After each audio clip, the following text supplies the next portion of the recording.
Fala galera, beleza? Eu sou o Marcos Vigorito do Guia do Hambúrguer e hoje a gente está aqui no podcast Blá Blá Burger em parceria com o canal Restaurante com o Marcos Live, o chefe Marcos Live, que ele é um embaixador da cozinha, da gastronomia do sul do país. Eu fui visitá-lo ali na Burger Expedition, então conheci ali onde ele nasceu, a cidade onde ele nasceu, que é São Francisco de Paula, e já conheci ele muito de outros empreendimentos. Então, hoje, ele vai contar um pouquinho da história dele e como que ele chegou aqui. E aí, Marcos, beleza? Beleza. Primeiro, muito obrigado por estar aqui, obrigado pelo convite. E vamos em frente para poder falar um pouco de experiência de gastronomia e, claro, de hambúrguer, né? Hoje eu sei que você tem vários restaurantes. Quantos e quais são os restaurantes que você comanda hoje aí? Marco, a gente não trata como restaurante, né? O Veríssimo Quintana para nós são bares, o Certo. Distrito é um bar, o Brick e a Anitta são as padarias, a Nápoles Centrale é nossa pizzaria no Mercado de Pinheiros, o Bioma Pampa é o projeto de revitalização do Mercado de Pinheiros junto com o chefe Alex Atala, e o C6, que é a hamburgueria do Mercado de Pinheiros. E no sul a gente tem o Parador Rampel, que é o nosso projeto de hotelaria, gastronomia e de experiência. Que legal. Então são vários empreendimentos, vários tipos de negócio, desde um bar até um hotel, que eu imagino que seja bem diferente aí trabalhar com eles. E eu queria saber, né? Quanto tempo de carreira na vida gastronômica você tem? Vai entregar a sua idade. Sabe que muitas vezes quando a gente fala assim, faço isso há muito tempo, às vezes parece que não é bom, né? Soa como pedante. Mas eu digo que em 2022 eu vou completar 50 anos de idade, Caramba. 40 anos de gastronomia e 30 anos de São Paulo. Eu comecei aos 10 anos de idade com minha mãe fazendo X lá no sul, que tu foi conhecer, inclusive, que é o X da Dona Laura.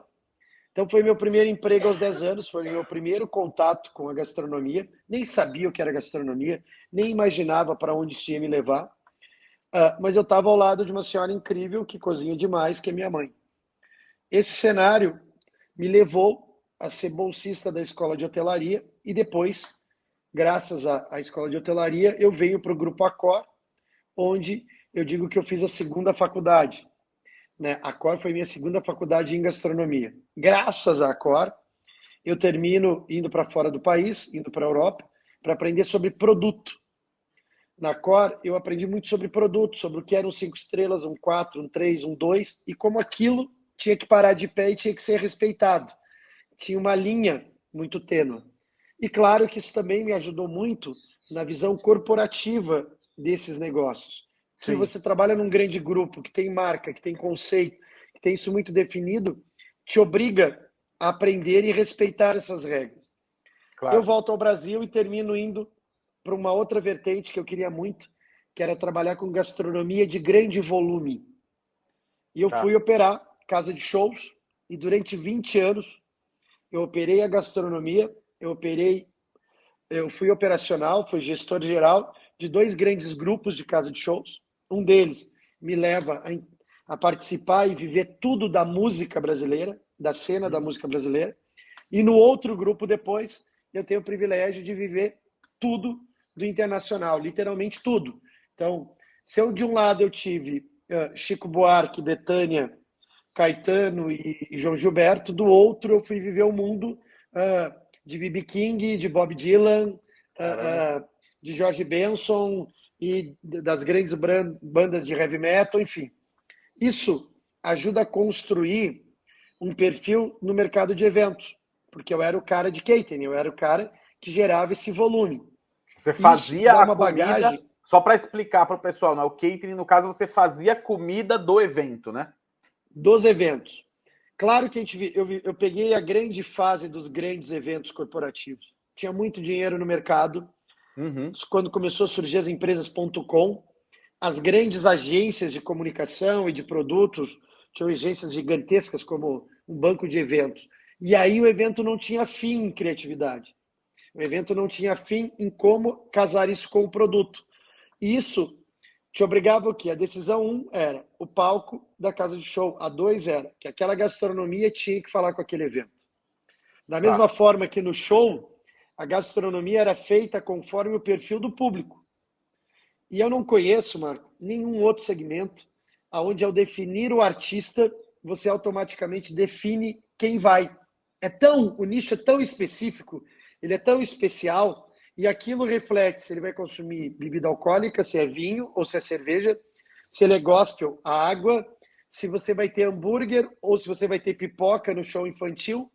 E aquilo foi me dando uma bagagem de vida, onde no mês de dezembro eu ia tranquilamente chegar a fazer 120 mil refeições numa casa de espetáculo. Banquetes de 2, 3, 5 mil, 10 mil pessoas era aquilo que eu atuava muito forte. Então vem a questão da logística, que vai impregnando na alma, de processo, de linha de montagem, de virar, de não estar num lugar comum. Claro que quando você atua em gastronomia, no nosso setor, principalmente, entretenimento, naturalmente você vai se envolver com alguém do teu trabalho. Foi o que aconteceu comigo. Terminei me envolvendo com a Vera, que vem a ser minha esposa. Eu digo que a primeira sociedade que eu tive com ela foi um boteco no Brooklyn, que ela queria empreender. Eu continuava com a casa de show. E esse boteco hoje é o Quintana. Depois veio o segundo boteco, que é o Veríssimo. Então aí já estava ferrado, né, amigo? É melhor casar logo, né, cara? Já tá sócio e tal. Aí Já veio é. os guris. No meio disso vem meus gêmeos, que agora estão com 12 anos.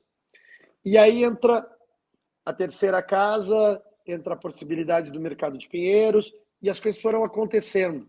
É chique dizer que o termo é orgânico, né?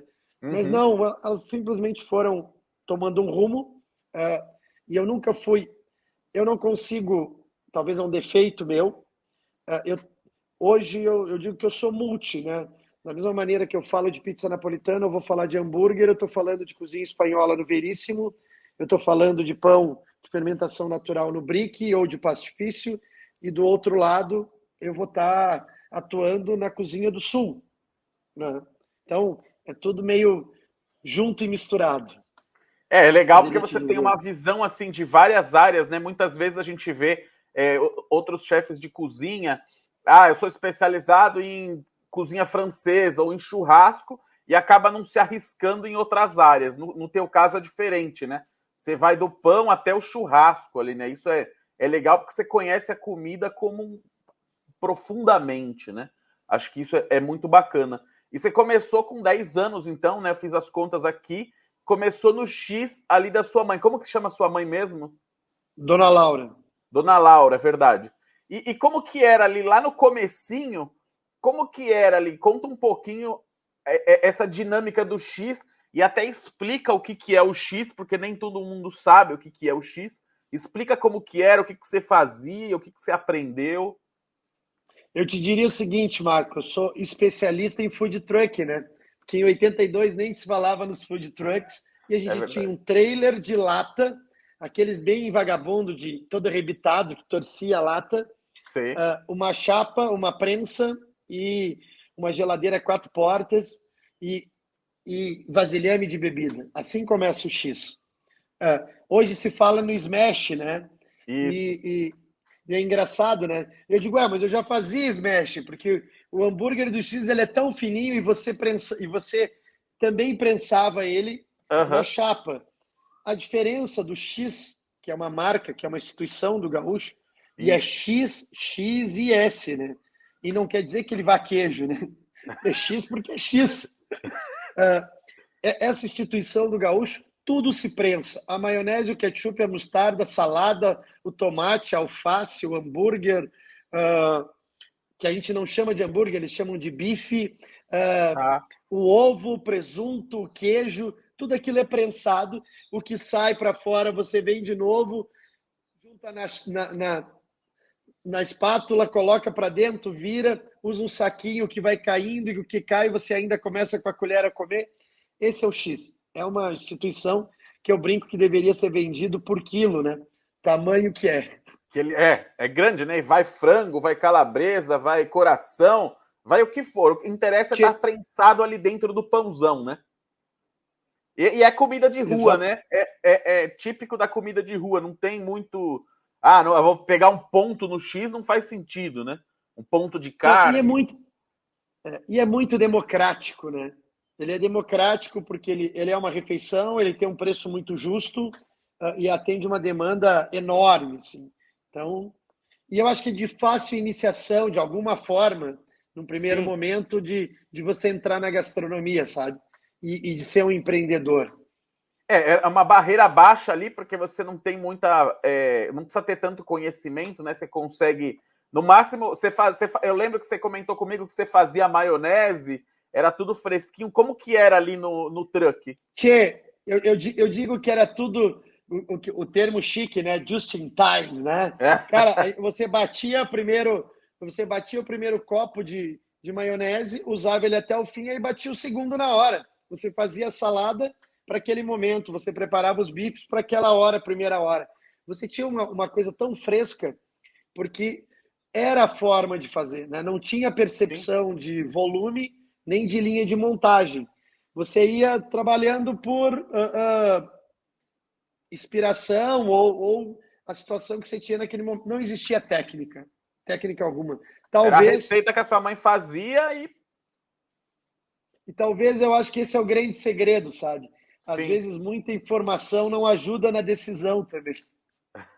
Acaba atrapalhando porque você tem muitas coisas para analisar e aí você acaba, sem muita informação, você faz o que você sabe, né? Exatamente, exatamente. E o que você acha que é certo, né?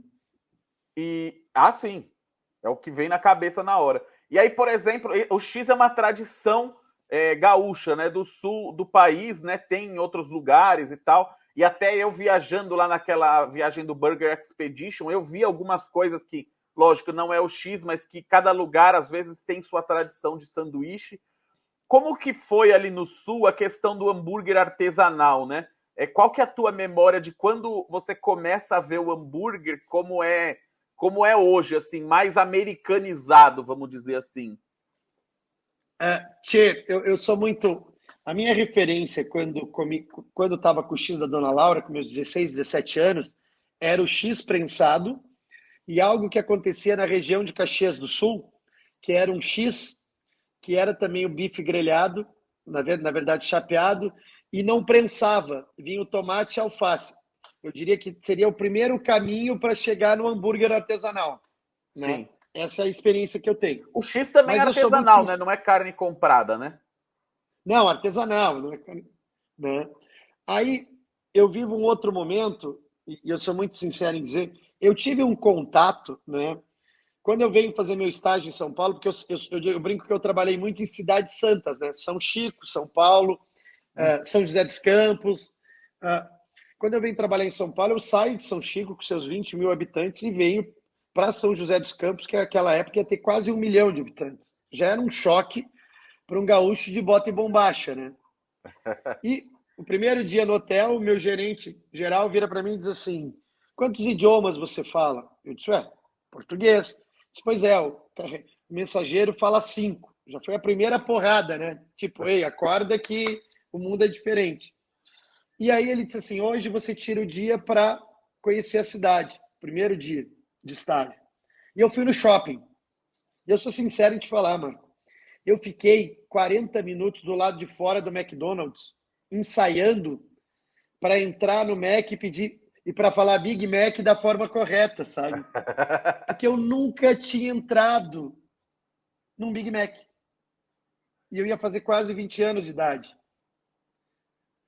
Não sabe? tinha isso lá em São Francisco.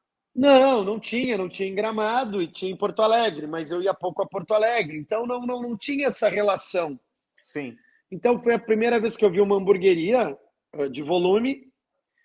E depois eu comecei, vim trabalhar em São Paulo, eu comecei a ver as hamburguerias que, de alguma forma, o Oregon, o Chico, o Joaquins, New Dog. poxa, New Dog e tantos outros, eles eram artesanais. Eu acho que é a primeira onda de artesanal. Porque a Sim, galera, quando fala do hambúrguer artesanal, me corrige, pelo amor de Deus. Eu falo que são movimentos de onda. sim. a década de 60 surgiram esses caras, né? Que e o Melo, que marcaram Oswaldo, são todos mesmos da mesma época, parece uma onda de movimento. E todos E parecidos esses, também. e eu não sei, né? E aí teve a segunda onda, que é a chegada do McDonald's, né?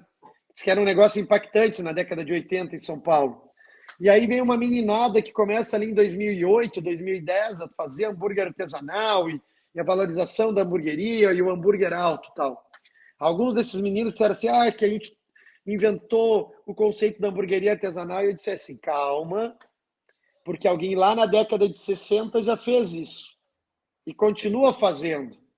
Então, e eu não sei se o movimento do hambúrguer artesanal, e a gente já até conversou disso em alguns momentos, para mim ele também está muito relacionado com o momento e o comportamento da sociedade.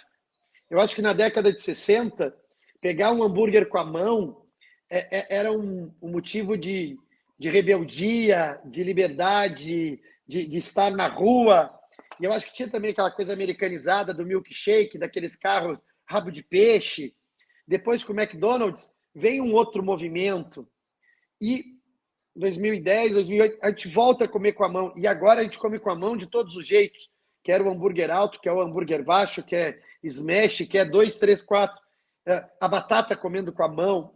Para mim, isso está muito relacionado a um comportamento, sabe? A um momento que a gente quer expressar alguma coisa. Não sabe? tenho Que dúvida. parece que é um ato de liberdade abandonar o garfo e a faca. E ao mesmo Me tempo corrige, de praticidade, né? Porque assim, eu também acredito no momento do hambúrguer, né? Então, tem hora que você vai para comer um hambúrguer de um jeito que é o hambúrguer mais alto, com um ingrediente diferente, outra hora você vai no McDonald's para comer rápido, com a mão e do jeito que der. Então, depende também do dinheiro que você quer investir naquele momento, né? Perfeito. A alimentação tem muito disso, né? Não adianta a gente querer empurrar um tipo de prato no momento errado, né? Tem muita questão do momento, né? Por exemplo, você estava falando que nas casas de show, como que você vai fazer um menu com 20 sequências numa casa de show, né? A comida tem que encaixar naquele momento, né? Perfeito, perfeito. As coisas têm que estarem alinhadas, né? E a gente vê os movimentos, né, Marco? A gente vê alguém procurando uma hamburgueria rápida e, ao mesmo tempo, agora a explosão das hamburguerias temáticas, né? Que agora Isso. começou, né? Isso é legal, a questão do temático, né? Porque envolve a questão da experiência, né? Eu fui, há pouco tempo, eu fui na Jurassic Park Burger, né? Perfeito. Eu quero ir, eu tô curioso para ir. Vale super a pena, mas ali você vê que é muito a questão do cenário e a comida, não que não seja boa, não é isso que eu quero, não é isso que eu quero ser interpretado, mas parece até um coadjuvante, vamos dizer assim. Mas todo momento. Perfeito. Mas eu acho que em alguns momentos, nós, como profissionais da gastronomia, temos que ter consciência que a comida faz parte do momento, sabe? Às vezes a gente elege a comida como assim, nossa, né?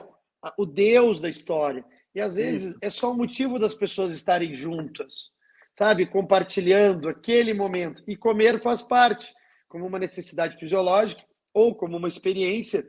E claro que num lugar temático, se a comida estiver ok, está perfeito, porque está tudo encaixado. Se a comida for incrível, melhor ainda. Então, a primeira explosão disso, dos temáticos, foram com as pizzarias temáticas, né? E agora vem essa explosão da hamburgueria. Eu acho que todos são momentos que falam com a democratização do comer. Isso, para mim, é sempre muito importante. Claro que a gente chegou no extremo dos especialistas, né? Sal antes, depois, alto, baixo, qual o seu blend, qual a gordura, qual o pão, qual o ovo, qual o óleo. Cara, é muita coisa. E tem uma galera que quer tudo isso, mas tem uma galera que quer comer um bom hambúrguer, um bom prato, uma boa refeição, uma boa batata, sabe?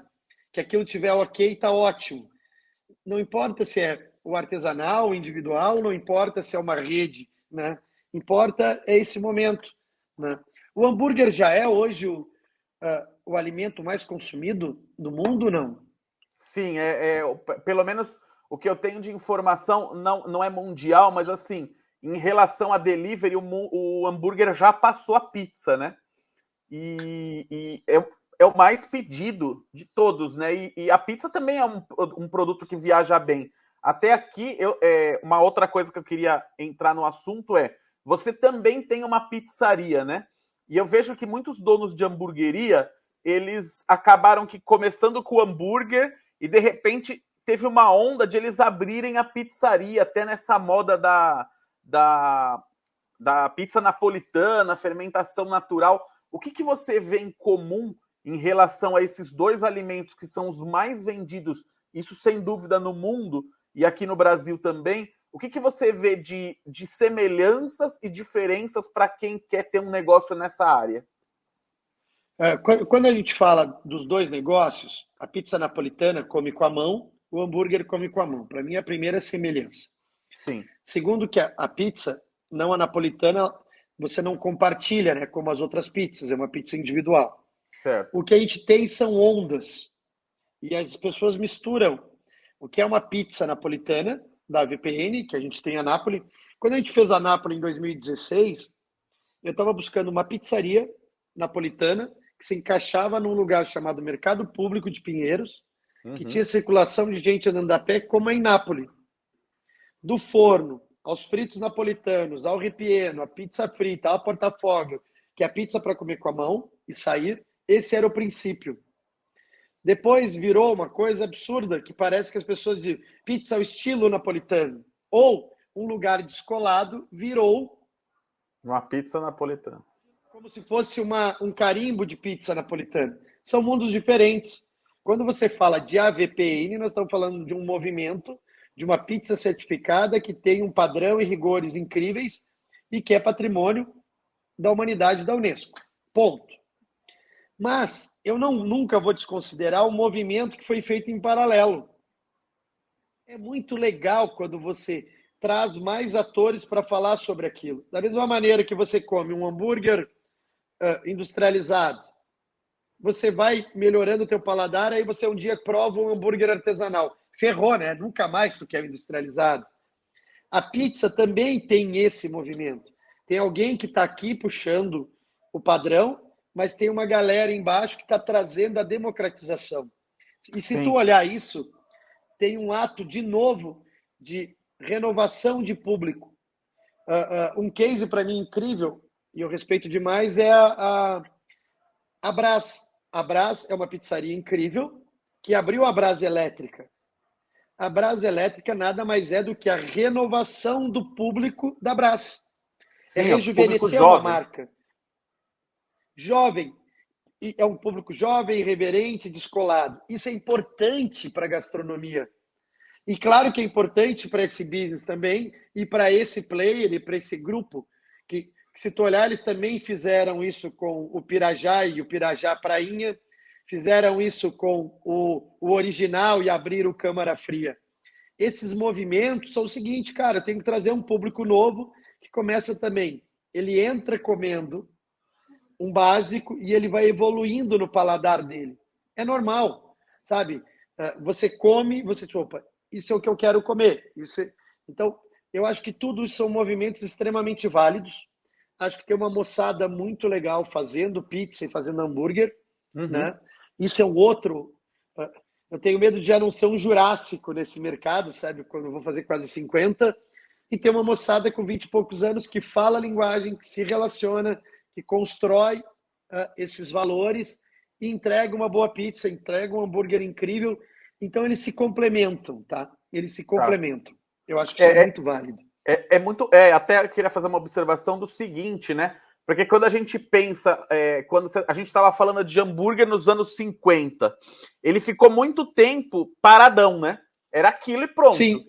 Não se mexia. Só que aí você começa a ver que, por exemplo, a comida é muito uma coisa que vem da infância, né? Eu tenho a memória de comer na minha infância a questão do burger clássico que eu comia no A Chapa, por exemplo, porque era perto da minha casa. Perfeito. Simples assim. Perfeito. Aí, então hoje eu peço esse tipo de hambúrguer.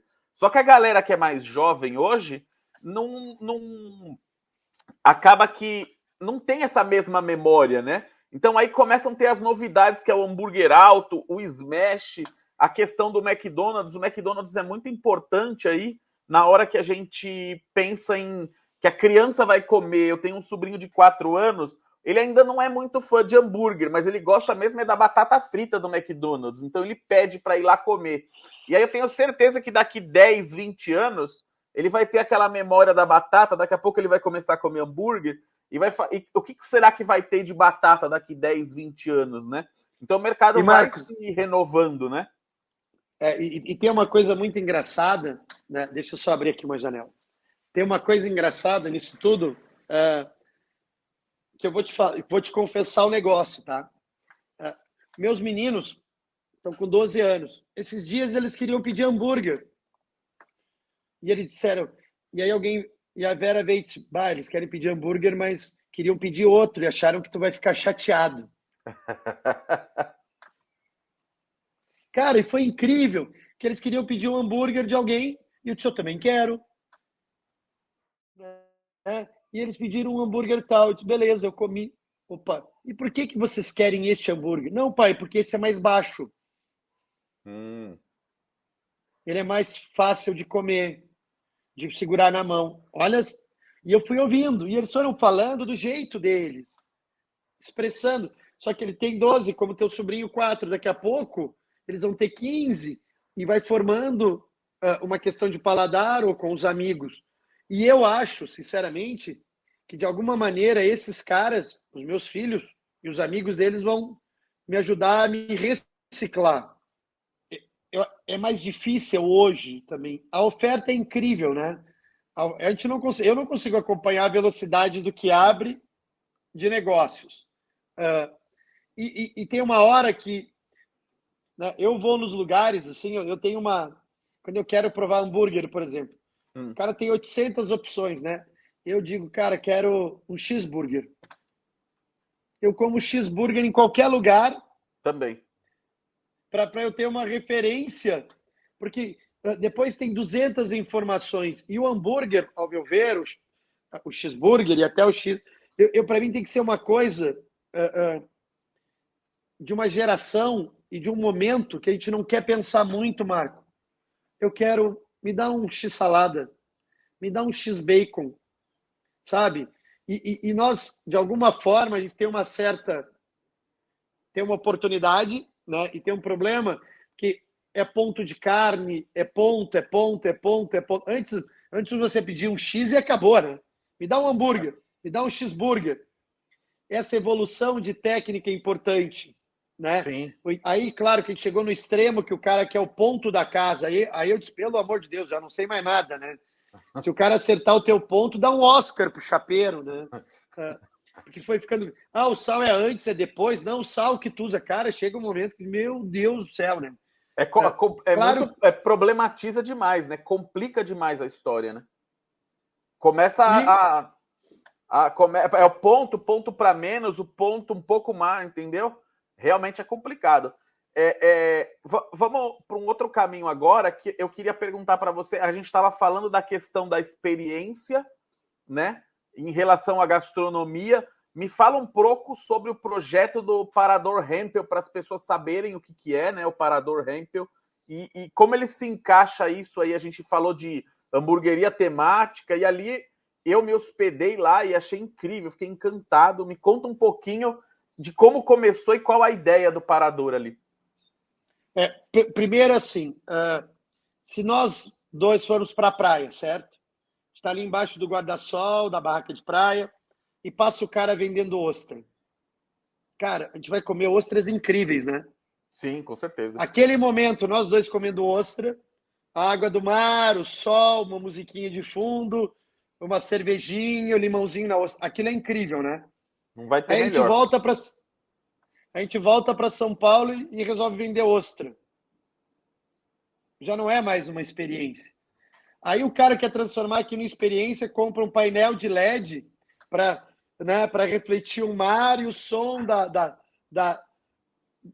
saindo, e ainda o barulho do mar saindo na caixa. E ao fundo, né, Garota de Ipanema, né? Cara, isso são momentos. O que o Hempel traz de diferente? Tudo tudo do projeto do Rampel é em função da natureza. O elemento de força é a natureza. O segundo elemento de força é a água, que a gente tem muita mata nativa e água. O terceiro elemento é a história. É uma propriedade de 122 anos. O antigo veraneio, né, o antigo hotel Veraneio Rampel, surgiu em 1899. É o hotel mais antigo da Serra Gaúcha, a hospedaria mais antiga. Por si só, eu tenho coisas para contar. Sim. E nós nem falamos de gastronomia, a gente nem falou de se hospedar, a gente não falou nada. Só falou de 3 elementos que são fundamentais. Aí, pega um cliente. Vou dar um exemplo agora de algo que a gente fez sem falar do fogo ainda. A gente fez um evento chamado Festa das Lanternas. É uma festa alemã, dedicada a um santo italiano, que as pessoas saem pelos vilarejos com as lanternas customizadas, andando e rezando e ouvindo música. Eu vi isso na escola dos meus meninos aqui em São Paulo, eu nem sabia que existia, o alemão lá no sul não fazia, e eu fiz a Festa das Lanternas.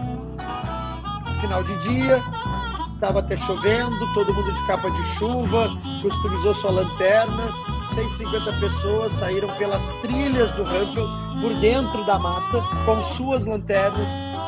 Em determinado momento tinha um cara tocando um cello e uma mulher vestida de preto fazendo uma poção mágica num caldeirão, outro uma flauta, outro um jazz, e no final um cara com atabaque, até chegar no lago, que tu conheceu, e ter comida de rua de Berlim.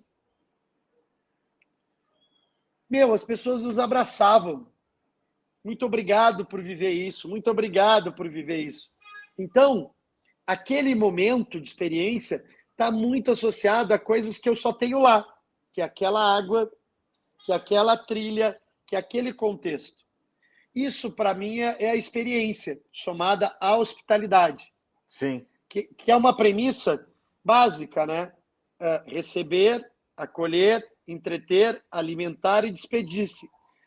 Essas 5 premissas que, se tu perceber, tu faz quando recebe alguém na tua casa, é a premissa que nos rege lá. E o parador eu digo que ele é um presente de Deus, porque, imagina, eu faço um café da manhã na cachoeira, Marco, para ti. Tu não vai lembrar do café, nem do pão, nem do ovo. Tu vai lembrar que você estava no pé de uma cachoeira, naquele contexto conectado. Quando eu faço um almoço, que tu vai andando pelas trilhas, parando em cada cachoeira, comendo, bebendo, até chegar lá no lago e servir arroz com feijão e ovo frito, tu sai de lá feliz. Né? É verdade. Tu vai sair feliz de lá. Então, essa construção da experiência está muito associada a esse lugar, aquela energia que é única. É o complemento ali da gastronomia. É lógico que se você servir uma coisa que não é legal, as pessoas não vão... Mas assim, dá potencializa, né, a questão da comida, né? A coisa fica mais gostosa, fica mais agradável. E o Ferro e Fogo, né, que foi até aquele evento que eu fiz hambúrguer lá, só de fazer, o clima é totalmente diferente, né? Como que você teve a ideia ali do Ferro e Fogo? Eu sei que você já participou de vários outros eventos, você já foi na churrascada, lógico, em muitos outros eventos, na Jack Daniels, que a gente estava um do lado do outro ali. Como que foi a ideia do A Ferro e Fogo? E como que ele era, como que ele ficou, quando que ele acontece? O A Ferro e Fogo foi um projeto que ele nasceu em São Paulo, no Mesa Tendências, na Prazeres da Mesa. Era uma aula minha, onde eu trouxe a história do cordeiro, a história da lã, a técnica de carnear mais rudimentar, o açougueiro, o Marcelo Bolinha, com o máximo da técnica voltando da Austrália, uma pesquisadora da Embrapa fazendo ramon de cordeiro com carcaças antigas, as cooperativas de lã, o cordeiro salineiro, o cordeiro de raça crioula. Essa era a aula. E eu usando o cordeiro da entrada à sobremesa, preparando pratos. Porque tem pratos que você faz sobremesa com o cordeiro. Que chama Pamplurin, que é um pudim irlandês que depois flamba com uísque. É maravilhoso. Você usa a gordura do rim do cordeiro para fazer especiaria. Mas aí, você vai...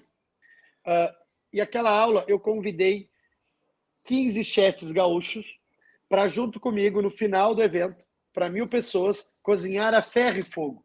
O desafio era sair da cozinha profissional, do seu combinado, do seu Thermomix, do seu termocirculador, de toda a sua parafernália de termômetros e ir trabalhar a ferro e fogo. Foi incrível, mas era uma aula, não era para ser... Um evento. Foi 2015, um evento. Logo depois veio a churrascada e os eventos de fogo. Foi a onda do Malman, foi a onda de pendurar. E eu não tinha. Para mim era um evento. Comecei a participar de outros eventos. E quando eu cheguei no Rampel, eu achei o lugar para hospedar a Ferro e Fogo. Sabe? Sim. Então, foi uma coisa orgânica. E eu nem tinha intenção de fazer. Aí o Ferro e Fogo vai para o Rampel. Ele acontece todos os domingos.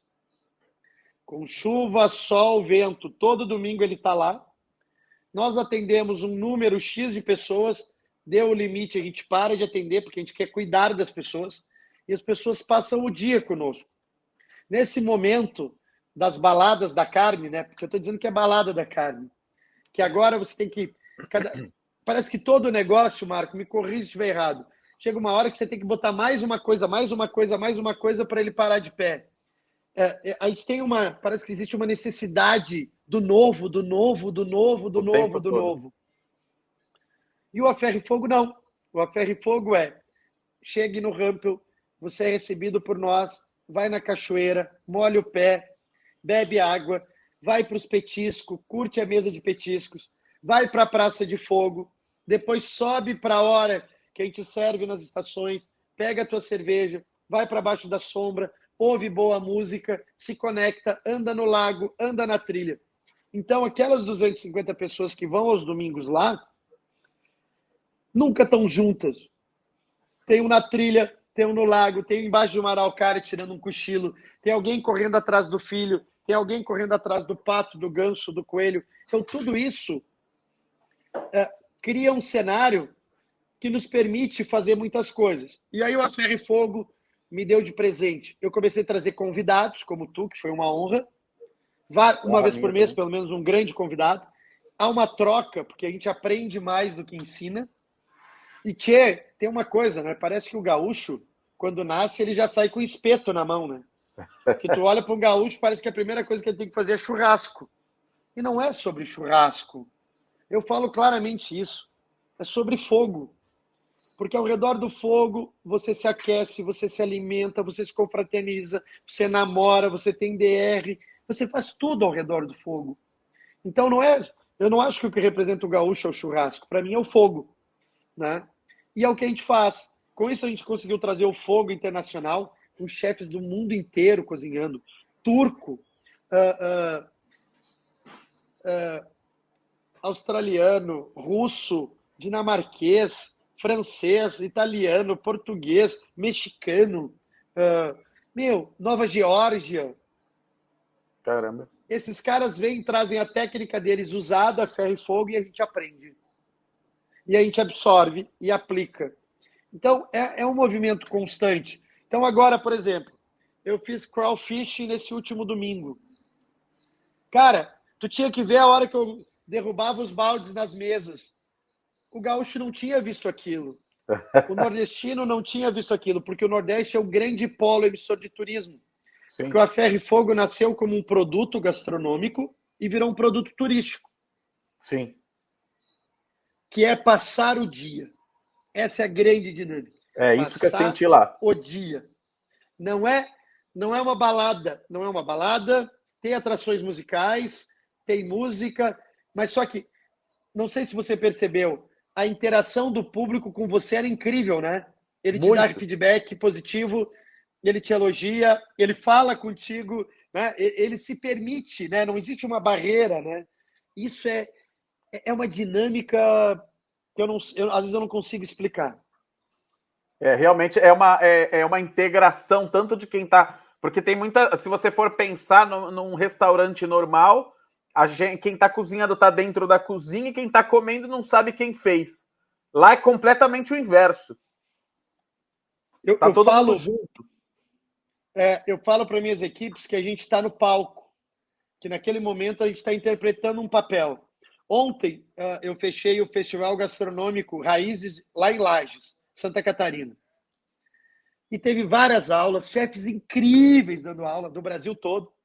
E nós éramos a cozinha de fogo, a gente estava na área externa. Uhum. A nossa aula, ela começa às 8 da manhã, quando eu acendi o fogo. Que as pessoas iam para as outras aulas, elas olhavam, tinha uma cena construída. Daqui a pouco outra, daqui a pouco outra. Quando a nossa aula começou às 7 horas, 6 horas da tarde, estava um pôr do sol incrível.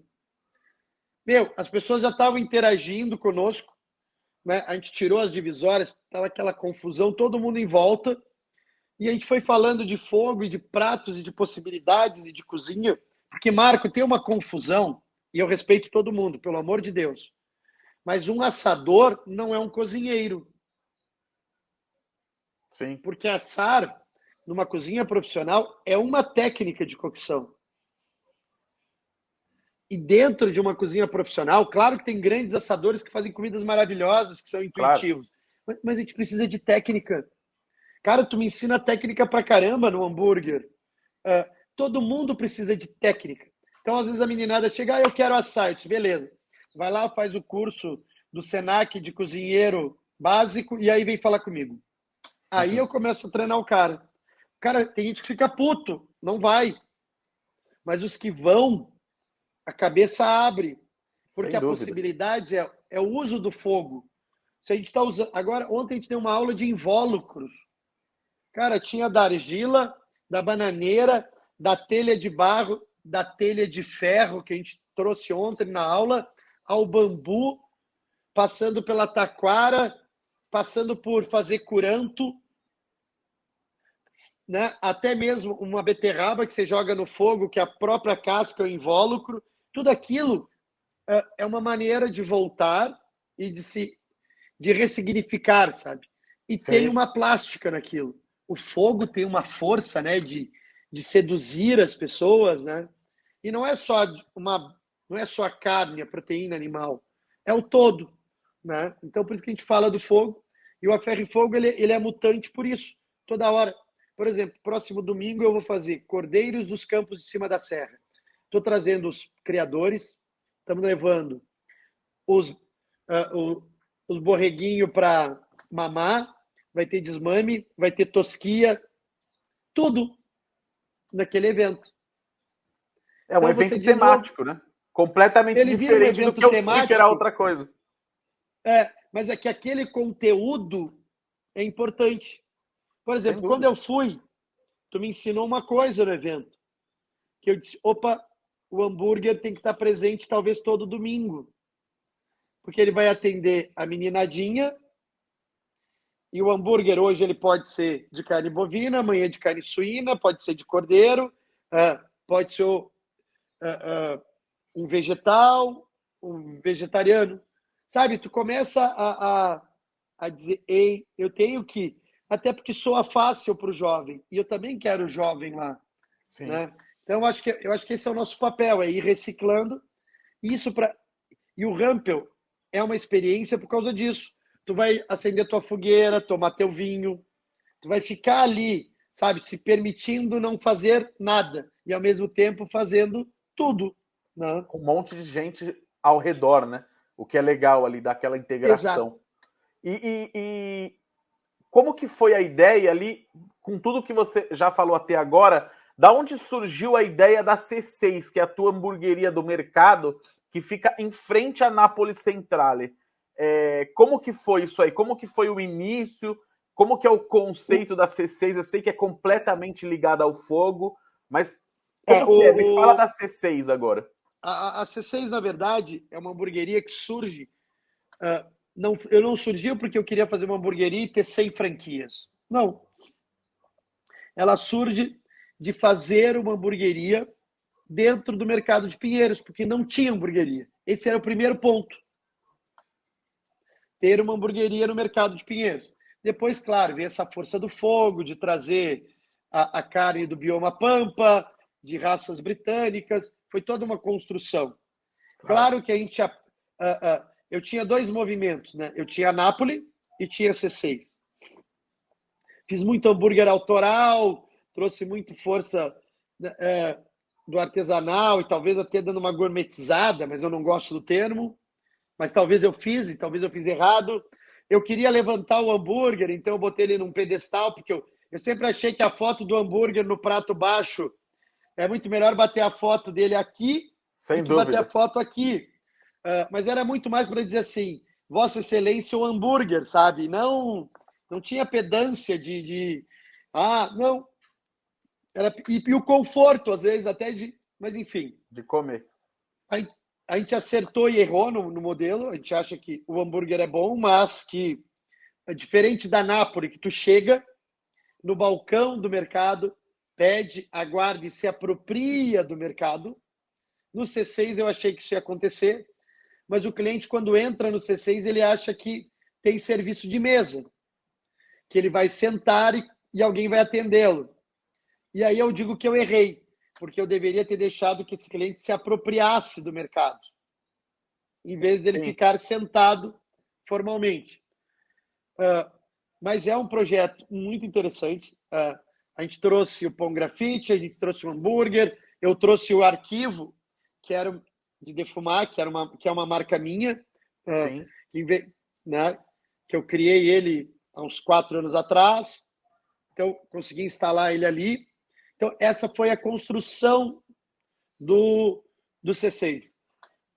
Claro que a pandemia, Marcos, de alguma forma, ela me deu a sensação que algumas coisas ficaram meio assim bagunçadas, sabe? E agora a gente está retomando as coisas. Parece que tudo ficou meio perdido, assim, na pandemia. Acho que todos nós, né? Você fazia delivery, mas estava tudo meio assim.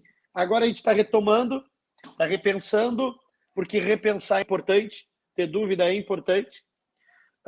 Surgiu, depois do C6, muitas hamburguerias também na região de Pinheiros, né? Sim. A hamburgueria surgiu mais do que temaqueria e japa, né? Sim. Pá. Foi pipocando. Então, é um produto muito interessante. Eu gosto. Fazer hambúrguer é voltar para casa, né? De alguma forma, é voltar para casa. Você vai lembrar lá do X da Dona Laura, né? Sim. Eu vou lembrar desse momento, que eu curto muito. E você que já tem experiência, me fala assim a questão do hambúrguer, né? Eu gosto muito do hambúrguer grelhado como churrasco. Tem a questão do X que é na chapa. Para o pessoal que, por exemplo, está abrindo uma hamburgueria, né? O que você aconselha? O que você aconselha? Não acho legal, mas assim, me fala as vantagens e desvantagens que você vê na hora de preparar um hambúrguer na grelha versus o hambúrguer da chapa, tanto na hora de fazer quanto na hora do outro lado de comer. Tu sabe que eu me questiono demais sobre isso. Primeiro que eu acho que hoje, diferente de muitos anos atrás, a gente era muito mais 90% de força, né, e 10% de planejamento. Toda moçada que entra hoje para empreender no mercado de gastronomia e de hamburgueria, ele está muito mais preparado. Ele pesquisa, ele faz cursos com você, ele pega referências. É um outro momento, né? Tu abre o Instagram e coloca hambúrguer. Né? Cara, quem dera a gente tivesse isso lá atrás. Eu digo que o X, ele é memória afetiva. Sim. É como o bolo da tua avó. Tu quer ele sempre do mesmo jeito, né? Ele tem uma responsabilidade. A hamburgueria, poxa, eu adoro o carvão e a brasa. É uma característica minha. Mas eu acho que sempre está relacionado à área de espaço físico que você tem. Porque se você tem menos espaço, armazenar carvão, o tipo da coifa, o calor, o trabalho de insuflação, daqui a pouco tua hamburgueria vai custar uma fortuna. Mas, hoje, com as chapas que tem, incríveis, de alta performance, com os broilers de alta performance, agora, eu estava olhando, né? A galera tá usando o hambúrguer e o queijo. Eu esqueço o nome daquela maquininha que já fica derretendo o queijo para ganhar tempo. Salamandra? Ou mas conservador? são a salamandra dos estilos McDonald's, né? Ah, é o Cara, conservador de proteína. conservador de proteína. Pô, eu tô olhando os caras fazendo smash com conservador de proteína. Aí me para um ponto de interrogação, sabe? Isso é bom ou ruim? Né? Pô, para mim o smash é aquela coisa, prensei ele, salguei, temperei, virei, entreguei. Né? Mas se o cara tem um volume absurdo, são todas as possibilidades, né? Eu, particularmente, eu amo a brasa por princípio, mas tem broilers incríveis hoje, a gás. Sem dúvida. Tem chapas incríveis a gás. E dependendo, cara, é uma logística. O cara com a chapa, ele faz milagre com uma boa chapa. Com uma parrilla, com a brasa, ele tem limitação física na parte espacial, sabe? No espaço que ele está usando. Ele precisa de mais informação para poder entregar aquilo. Sim, é um processo mais complexo, né? Exatamente. Olha, Marco, esse é o cara que esses dias pediu hambúrguer da concorrência. Tá certo, ele tem que provar, tá na idade, tem que provar todos os burgers. Tá negando. Mas tem que provar. Então, assim, eu não vou. Eu amo a brasa, mas eu também amo a chapa. A chapa me dá milhões de possibilidades. Se a gente for falar como os uruguaios e argentinos, a plancha, né? Sim. O espanhol fala la plancha. Então, assim, depende muito. Outra, depende da região que tu está inserido, né? Depende do como você quer construir. Se você quer ter 10 lojas, pô, transportar lenha, transportar carvão. Meu, o grau de sujeira, o tempo de lavagem de uma coifa. São todas coisas que eu digo, né? Eu já vivi todas elas. Sim. Então, tu para e calcula, né? O que eu acho que não dá num projeto novo é você querer fazer algo para ti. Porque, cara, se eu fosse fazer um negócio para mim hoje, eu acho que ele quebraria na largada. Porque é o meu gosto pessoal. Eu quero é comer a salada de batata com maionese da minha mãe. Sim. A galinha que ela faz na panela de ferro e o arroz dela. Eu sou feliz com isso. E macarrão, tudo junto. Tudo misturado. Né? Você tocou num ponto importante que normalmente o pessoal vai abrir um negócio, vai abrir uma hamburgueria e ele se baseia, um restaurante, ele se baseia no próprio gosto. Mas não é por aí. Se você for pensar como um negócio, né? Como que você vai... Você não está se atendendo. Você tem que ver o que as pessoas querem, a ocasião. Perfeito. Por exemplo, uma chapa, um broiler, como que a gente vai falar? Eu quero abrir um drive-thru, por exemplo. E aí eu quero entregar um hambúrguer rápido. Aí eu cismo de fazer na parrilha. Não vai dar certo. Não vai dar. Não vai dar certo. Tem que ser pensado isso na hora do negócio. E aí, Marcos, se a gente voltar lá atrás, na minha vivência de casa de espetáculo, que era comportamento de público, o negócio que você vai montar tem que estar alinhado com o público que você quer atingir. Porque você vai montar uma hamburgueria, tu faz o curso de hambúrguer. Não, meus amigos adoram meu hambúrguer. Mentira, eles não vão ser teus clientes. Não vão mesmo. Não vão eles vão querer comer de graça, a primeira coisa. Eles vão na inauguração, mas eles continuam com os gostos deles também. Alguns migram, mas você vai fazer uma nova clientela.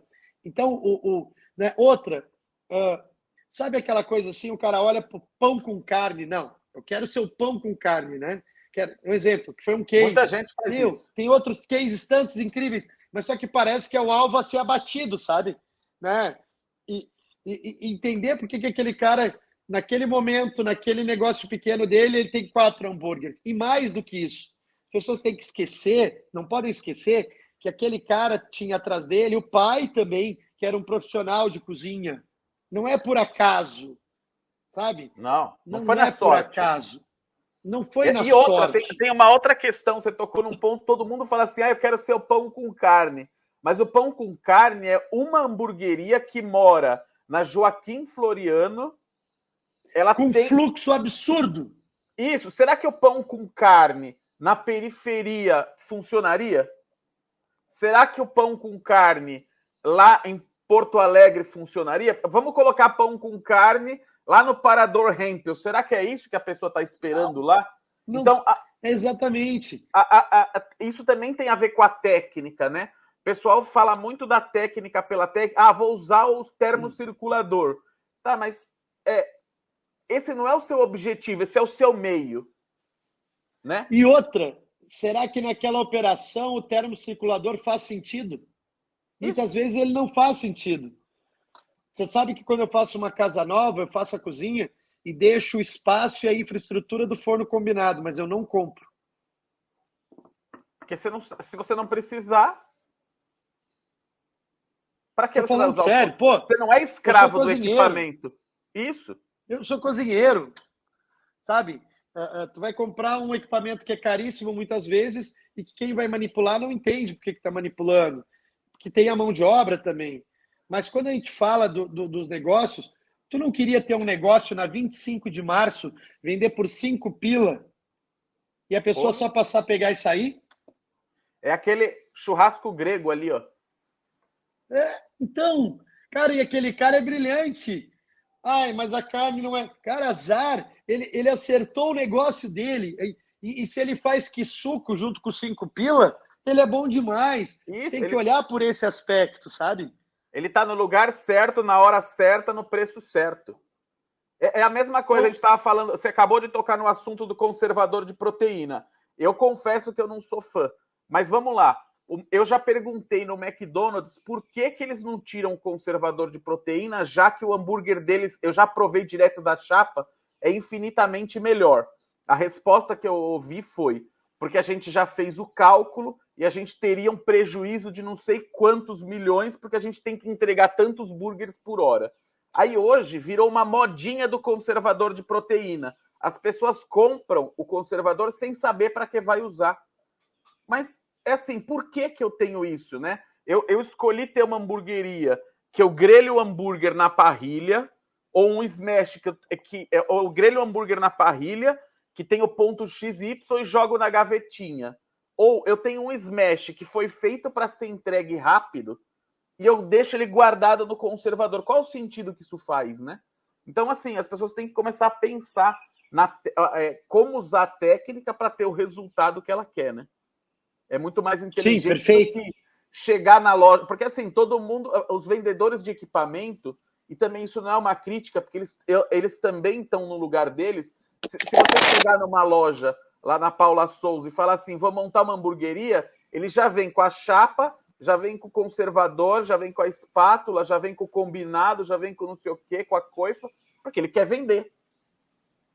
Mas ele não está preocupado se você vai usar ou não. Pode ser que você encoste aquele equipamento pro resto da tua vida. Isso assim, é aquilo, né? Eu sempre digo, se você tem dúvida, investe numa boa chapa e numa boa fritadeira. É isso. Sabe? E começa a vida, né? Mas é que também a gente vive os cases, né, Marco? As pessoas têm uma expectativa de crescimento e ganho rápido, né? Vou montar e vou abrir 100 lojas. Ei, cara, qual o case hoje que tem 100 lojas numa velocidade rápida? E que ganha dinheiro, né? Porque a gente sabe, por exemplo, o Madeiro e o Jerônimo, eles têm muito mais que 100 lojas. Só que se você for olhar, ler as matérias do mercado financeiro, eles estão no vermelho operando há muito tempo. Então eu vejo essa ilusão, né, das pessoas que estão abrindo agora um negócio e elas falam assim para mim, eu não gosto de acabar com o sonho de ninguém, mas eu já visitei muita hamburgueria pequena que ele fala assim, meu plano que daqui a 1 ano eu já vou franquear aqui. Como assim franquear? Seu negócio foi aberto para isso? Eu não sei, eu tenho dúvidas sobre algumas coisas, sabe? Eu até comecei a escrever um texto, né? Eu fiquei na dúvida do título seu, me deixa ser pequeno ou não quero ser grande? E aí a questão é, se eu não quero ser grande, me deixa ser pequeno, eu vou fazer projetos únicos. E aí eu quero transformar a Nápoles no Mercado de Pinheiros numa DOC, sabe?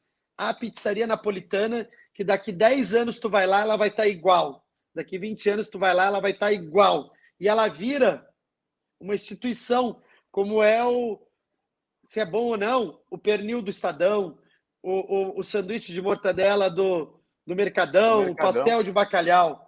Pô, por que a gente não pode se tornar a coxinha do frangó? Sabe essas coisas que... são emblemáticas. Eu penso muito, sabe que aquilo está sempre ali na tua vida, né? Atemporal, será? Não sei se o termo é esse, mas se é atemporal. E isso, eu brinco que se hoje o cara vai investir 1 milhão num negócio de gastronomia, eu queria que ele me pagasse 2 horas, 10 pau, para convencê-lo a economizar 990 mil, porque os 10 ele iria me pagar. Porque há uma expectativa absurda, né? Entre a realidade do negócio, sabe? Então, e tem o simplista, né? Que diz, é só abrir, é picanha grelhada e cerveja gelada, quem não faz? Então, Marcos, e aí, o que você daria ali de conselho para essa pessoa? Por exemplo, você falou que economizaria o dinheiro dela ali do 1.980.000, né? Você sabe que tem umas palavras que são complexas, né? Sonhador, idealizador, investidor e empreendedor. Todas essas palavras têm um final perigoso, terminam em dor. E essa dor, eu adoraria que ela fosse física, de tanto trabalhar. E ela vem de tantas outras frentes. Então, quando a gente fala de tudo isso, é o quê? Cara, as longas horas trabalhadas. Não, eu vou montar meu negócio porque eu vou ser dono do meu nariz. Mentira! O teu cliente é o teu patrão. Porque você tem que cumprir uma jornada de trabalho. Você não pode dizer assim, hoje eu não vou trabalhar, vou para a praia. E fecha a porta. Você tem colaboradores, você tem gente, você tem fornecedores, você tem uma carga de responsabilidade que ela é infinitamente maior. Eu Sim. fiz agora, no mês de agosto, teve uma empresa que bateu o recorde de vendas históricas do negócio deles. E eles fizeram a ferro e fogo e eu tinha que estar presente no meio de semana. Eu fui. Toquei lá no Rampel e eu comecei a falar com os 150 colaboradores da empresa, elogiando eles e falando do ferro e fogo, e eu com o envelope embaixo do braço, assim, travado. Aí os caras, assim, vocês têm alguma pergunta? E eu aqui com o envelope. Aí alguém disse, eu tenho. Por que esse envelope está embaixo do braço? Não, cara, é que a empresa de vocês é tão legal, bateu todos os recordes históricos que eu quero dar meu currículo para vocês também. Porque, poxa, tem uma hora que você não tem a responsabilidade do 13º, do fundo de garantia, né? Cara, tem coisas maravilhosas, mas você tem uma carga de responsabilidade que você às vezes tem que dizer assim, o que me trouxe até aqui? Por que eu estou fazendo isso? E daqui a um tempo, talvez, você está fazendo outras coisas que vão roubando o teu verdadeiro propósito, sabe? Aquilo que pode te fazer feliz, né? Eu falo friamente sobre isso. Na gastronomia, é uma conta da vida que não fecha. Porque a qualidade de tempo para a família, para os amigos, para os filhos, para os seus, ela não vai fechar. Essa matemática não tem milagre dela fechar. Alguma coisa sempre você vai estar devendo, sabe? Sim. Você está sempre se sentindo culpado. Quer quando você está trabalhando, quer quando você não está trabalhando. E o consumidor, que é o teu patrão, Marco, ele te liga da fila de espera às 11 horas da manhã do domingo na fila do brunch. Marcos, dá uma olhada aqui na tua casa, a fila está grande hoje aqui, tô achando que o serviço está confuso, ele é teu amigo. Ou ele te liga porque ele quer uma vantagem de furar a fila, ou ele te liga porque ele foi mal atendido, ou ele vai na rede social e te busca para te dar um feedback positivo ou negativo. Tudo isso faz parte da construção desse negócio. Sim. Então, o empreender, ele vai além da realização de um sonho. E muitas vezes, as feiras de franquia não vendem um sonho, né? Elas tentam vender uma facilidade, né? Então, quando tu vai dar a tua consultoria, se tu quiser colocar a minha agora, pague para não montar o seu negócio, sou eu. eu quero dessa consultoria. Sensacional. Então, vamos. Uma pergunta que eu sempre gosto de fazer. No hambúrguer, me fala um hambúrguer que você comeu e marcou sua vida. Seja qual for, não importa. Que marcou para você. Cara, você comeu e ficou marcado. Pode ser bom ou para ruim. mim, o hambúrguer que eu tenho uma memória que eu adoro, porque, por mais louco que pareça, é o hambúrguer na brasa do Sujinho. Sei. Já comi muito. Sabe? É aqui de São Ele Paulo. Hã? É de São Paulo. São Paulo. Sabe? Ele tem uma... Ele tá no calor perfeito, aquela grelha. Ele tem aquele queimadinho dele. É um hambúrguer básico, é um pão ok. Sabe? Não tem nenhuma... Cara... Não tem malabarismo. Sem malabarismo. Sem malabarismo. Esse é o hambúrguer que eu acho assim... Um hambúrguer... Cara, tem hambúrgueres incríveis em São Paulo. É que se você falar de 5, fica devendo 10, né? Bom. Exato. E aí, se tu falar de 10, falta 50. Isso, eu queria um que te marcou, que chamou tua atenção.